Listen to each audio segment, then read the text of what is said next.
कहानी का शीर्षक है मर्यादा। श्रेया, तुम कैसे पापा के छोटे छोटे कामों को भूल जाती हो?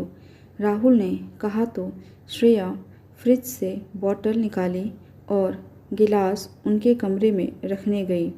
टेबल पर रखते हुए बोली, पापा जी, पानी यहाँ रख दिया है। अरे श्रेया, यहाँ मेरे बेड के पास रखो। जैसे ही श्रेया आई, ससुर जी ने उसके हाथों को स्पर्श करते हुए बोतल पकड़ा। घबराहट के कारण बोतल श्रेया के हाथों से छूट गई। श्रेया भागकर अपने कमरे में चली गई। ये पहली बार नहीं था। ससुर जी इस तरह की हरकतें कई बार कर चुके थे। ससुर जी सेवानिवृत्त थे, सो दिन भर घर पर ही रहा करते। सासू माँ थी नहीं, इसलिए श्रेया को ही ससुर जी के छोटे मोटे काम करने पड़ते। श्रेया दिन भर ससुर जी से बचने का प्रयास करती। कभी उनका किचन में आना, कभी किसी काम के बहाने अपने पास बुलाना, कभी उसके कंधे पर हाथ रखना, कभी उसको छिपकर घूरना, तो कभी अपने बेड पर बैठने के लिए कहना। श्रेया ये सब अपने पति राहुल को बता नहीं पा रही थी और राहुल अपने पिता से बहुत प्यार करता था, इसलिए ये सब उसे दिखता नहीं था। ससुर जी ने आवाज़ लगाई, श्रेया, आज मेरे पैरों में बहुत दर्द हो रहा है, ज़रा तेल लगाकर मालिश कर दो। अब श्रेया को समझ नहीं आ रहा था क्या करे, उनके कमरे में जाने से कैसे बचे। राहुल भी घर पर नहीं था। श्रेया को ही जाना पड़ा। थोड़ा ऊपर मालिश करो, थोड़ा और ऊपर, ससुर जी बोलते ही जा रहे थे और श्रेया विरोध नहीं कर पा रही थी कि तभी ससुर जी ने श्रेया का हाथ पकड़ लिया और कहा, तुम कर नहीं पा रही, मैं बताता हूँ कैसे करते हैं मालिश। श्रेया का शरीर कांपने लगा। उसने जल्दी से अपना हाथ छुड़ाया। इतने में वहाँ राहुल आ गया। अच्छा हुआ बेटा तू आ गया, मैं तुझसे ही कहने वाला था कि मेरे पैरों में दर्द है, थोड़ी मालिश कर दे। हाँ हाँ पापा, क्यों नहीं, अभी करता हूँ।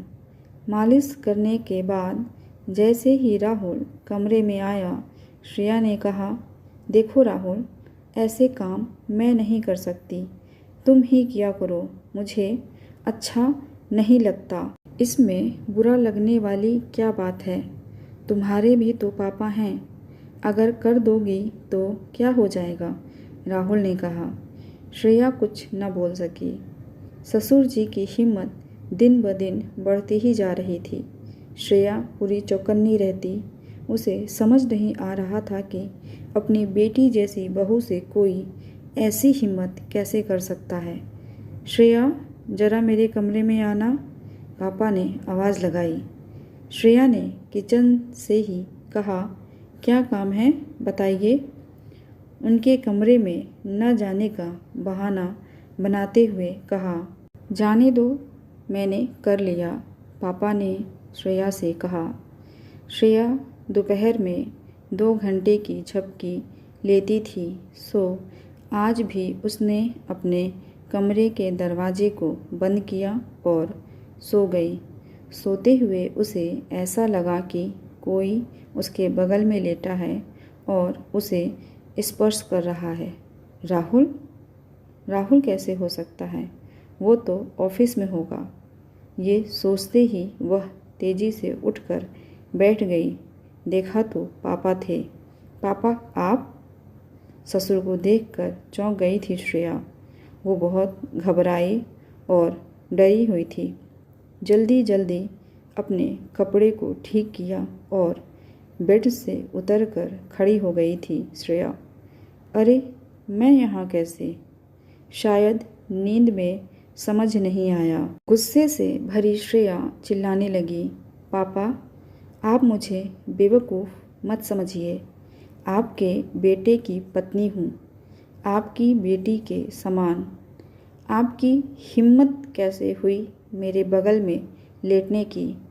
अरे मेरी बात तो सुनो। और श्रेया का हाथ पकड़ने की कोशिश करने लगे। पापा, श्रेया ने आओ देखा न ताओ हाथ को झटकते हुए कमरे से बाहर निकल गई। पीछे पीछे ससुर जी भी आंगन में चले आए। आपको पता है, जब राहुल को पता चलेगा ये सब, तब क्या होगा? आपने तो सारी हदें पार कर दी। अपने पुत्र वधू को छूने का प्रयास किया, उसकी इज्जत खराब करने की कोशिश की। चुप हो जाओ, पड़ोसी आ जाएंगे, ससुर जी ने कहा। तभी दरवाज़ा खुला। सामने राहुल को देखकर श्रेया उससे लिपटकर रोने लगी। उसने श्रेया को चुप कराया और कहा, चलो अपना बैग पैक करो, अब हम यहाँ नहीं रहेंगे। बेटा, क्या बोल रहा है तू? पापा, आप तो रहने ही दीजिए, मैंने सब कुछ सुन लिया है। मुझे शर्म आ रही है कि आप मेरे पिता हैं। राहुल ने गाड़ी बुलाया, अपने बैग रखे और चल दिया। ससुर जी सिर्फ देखते ही रह गए। कैसी लगी आपको ये कहानी? कमेंट करके ज़रूर बताइएगा। ऐसी ही कहानियाँ सुनने के लिए चैनल को सब्सक्राइब कर लीजिए। मिलते हैं अगली कहानी के साथ। धन्यवाद।